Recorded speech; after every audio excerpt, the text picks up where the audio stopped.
Hey guys, welcome back to the Comic Book Lowdown. I'm Wellington, bringing guys the pull week video for this week of books. Bringing it on a good schedule finally. Not bringing it on Tuesday, Monday, not even Sunday. This is Friday. This is 2 days after I bought my books. I'm bringing you guys this video. This hadn't happened in a while, so pretty excited to do this video for that reason. And for the second reason is that all these books were really good this week. It's just every book was really good, and what frustrates me about that is that on this week where everything was extremely good, I got shorted probably the book that would have been my pick of the week, which was Daredevil. My shop got shorted on Daredevil, the final issue of the of this run that's going to continue, but under new numbering. So so my shop got shorted that, and it's frustrating because like that book is my favorite book, and it's the last issue, and it came out on a week where just everything was so good, and it would just been perfect. But I just deal with what I got, and what I got is great, honestly. I got 5 books to review. They are in least liked to pick of the week order as usual, and the timestamps will be down below to fast forward to any review that you want to see. But just a forewarning, I very much enjoyed every single book of this, so take the least to pick of the week order, loosely. Except for my pick of the week. That one is definitely stands out as pick of the week. Of course, I don't know if it would have been pick of the week had I had Daredevil, but from what I have here, it definitely shines. But we'll get started with the first book, and that is New Warriors issue number 1. Now, I know, having said that, I review my books from least to pick of the week. Seeing this book first is kind of disheartening, maybe to somebody who was planning on buying it, depending on the reaction to it. I have to say, don't let that kind of stray you away from the book. It is only first to be reviewed because it is a first issue, and therefore there's a lot of characters that aren't very well known. So we have to get acclimated to all the characters, and at the same time as doing that, we have to, every character is in a different spot. No characters are together. Well, I mean, some of them may be in groups of 2, but for the most part, they're not a team yet. So there's little snippets of each character's story going on. We got second. This is just a lot of setup, but it's a lot of fun as well. So the whole book is just fun. I don't know. I forgot what my second point was going to be. But anyways, just jumping into what was just really good about this. First of all, the art on the inside is my kind of art. It's not super cartoony, but it's cartoon comic booky, I guess you could say. I just dig it. This is the art that's on the inside. The cover artist is the artist on the inside. The characters are just a lot of fun, honestly, and Chris Yost, having written Scarlet Spider, of course his Scarlet Spider's dead on because he's the only one to write Scarlet Spider, so there's that, and I loved his parts. I also loved what we have, Speed Demon right here and Justice. They're kind of the only people that are teamed up together besides Scarlet Spider and Araceli, who goes by the alias Hummingbird, I think it is. Yeah. So there's only whatever. You know, I'll get off of that. I'll give you guys the what's going on in this book. We pretty much got an alien race going around, and they're killing off other alien races, or any like mutants or alien hybrids for that matter. They're killing them off to try to save the human race, so just regular people like you and I. And so they're like sending out these, like, the closest thing, the only way I can explain them to you is like they're pretty much like alien sentinels, and they're just going off and they're killing off like mutants or just other alien races and things like that to save the human race. So things are gonna get really crazy in this, and it's gonna be really fun to see. This book was really cool. I really liked it. Definitely gonna pick up the next issue, and I recommend the book. But the one thing I have to say is it's not gonna be for everyone, because it has that same feel, like kind of teenager, kind of jokey feel that a lot of people I see that are turned off by in their comics. But the best way I can kind of relate it, it's what the Marvel movie universe is when you write it in a comic book. You know, it's got that action, and then it's got that humor, it's got that comedy. So that's how I can describe the feel of this book. So I really like it. I recommend giving it a shot if you're interested, and you might like it as well. That review is extremely long, so I'll try to go by these other ones. The next book, which I'm surprised to see early, but again, every book was great, so, you know, it's, you know, give or take at any moment. This was Superior Spider-Man Team Up issue number 10.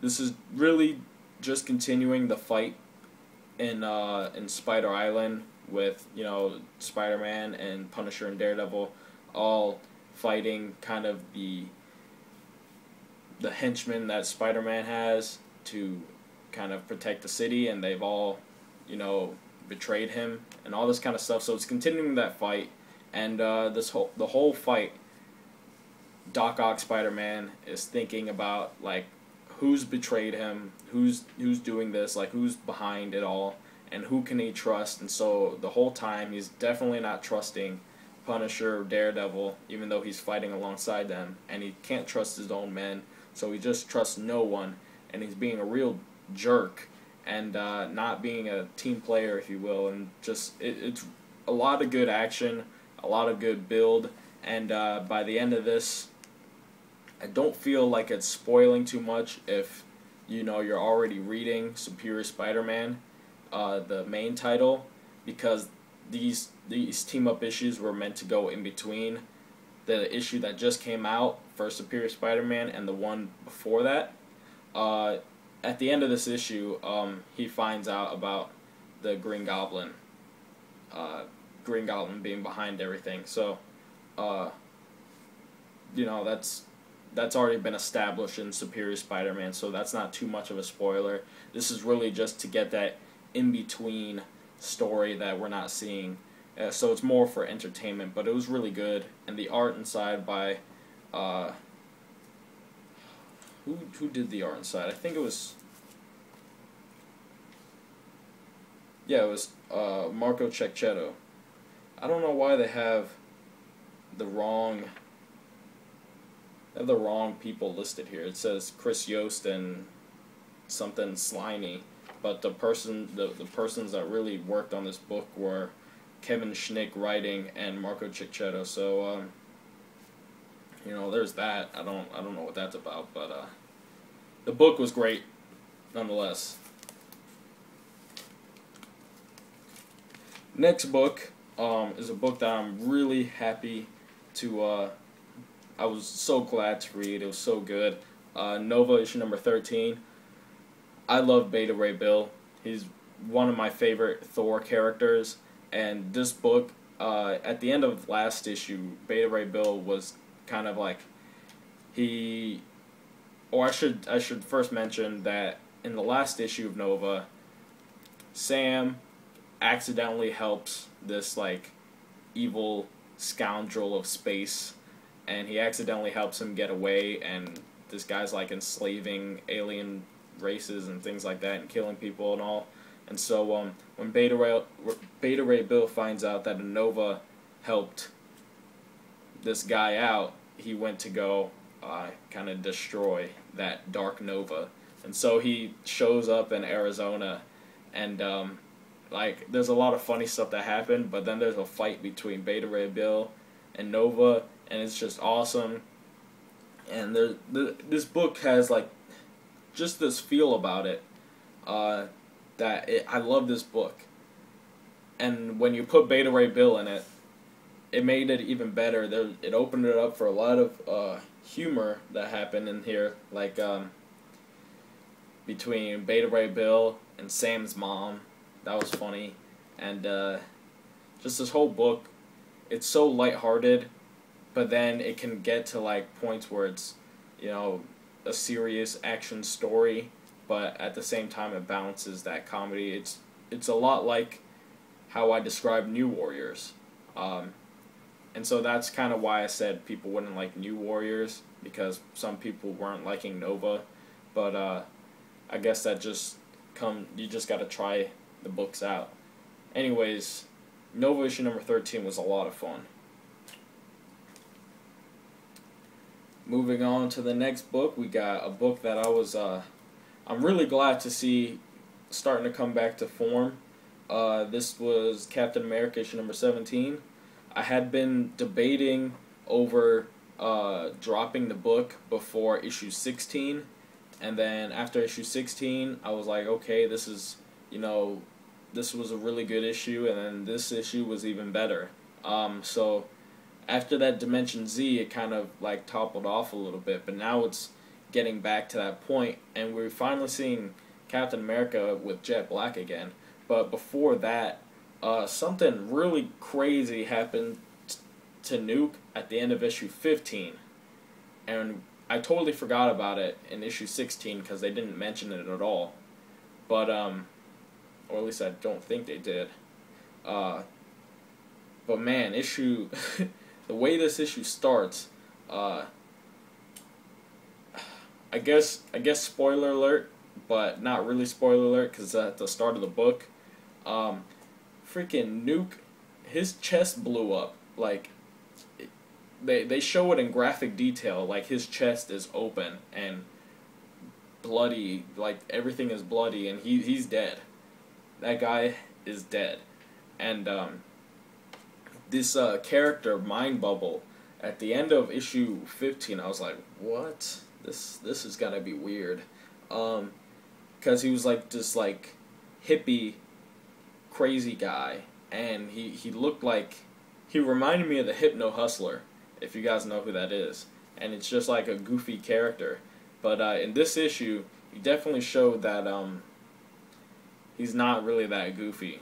And I know he's got like the bubbles and stuff, but it's really his way of controlling people's minds. And like the way what he says and the things that he does is just like really sinister. So this character is growing on me, even though he's kind of ridiculous. He's still growing on me, and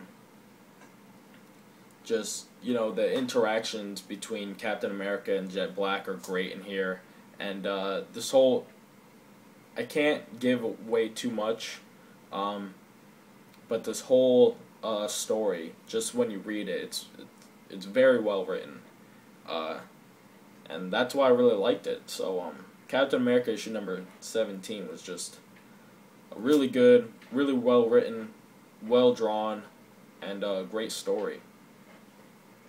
Great book. Glad to see it coming back to form the way it was before. And the final book, what I deem my pick of the week, and it's the only not Marvel book, but it was definitely, you know, in a spot where it was going to be pick of the week. Animal Man issue number 28. This book was just fantastic. Probably because it's coming towards the end, and things like to end with a bang. You know, that's kind of also why I said Daredevil might have been my pick of the week, since it is the end. But Animal Man, the way they close out this chapter for the Brother Blood and the whole Red stuff, and just everything that happens like early on in this book, we're like at the beginning of this book, we're getting the fight between Animal Man and the main totem, and just what happens in that fight is so like graphic and so like awesome and cool, and just like, yes, that I knew this book was going to be pick of the week from the moment like I started reading it, and it just never lets up. This is a big issue in this book. A lot of fighting, but at the same time a lot of like family getting together, and at one point in this we have everybody in the red. We have, you know, of course, Maxine and Buddy already there, but then we get the wife. I can't remember her name. Ellen. Yeah, then Ellen is brought into the red, and then they all kind of work together at some point, and just the things that happen in this book are just so good, and it's such a good book. This book was such a great issue, and at the end of it, it's kind of unnerving because of something that Buddy says, and then overlooking him as he says it is the alien that Buddy's supposed to cover for now. Now that Buddy has saved his family, he's supposed to go to space now, and that alien guy, I forgot what the name was, is watching over everything. So this last issue of Animal Man is gonna be very interesting, and I can't wait. This book is so good. But anyways, that's it for me, guys. I'm gonna continue watching some videos, and yeah. So hope you guys enjoyed the reviews. Hope you guys check out New Warriors, because I definitely recommend it. And that's it. So I'm Wellington signing off for the Comic Book Lowdown. See you guys next time.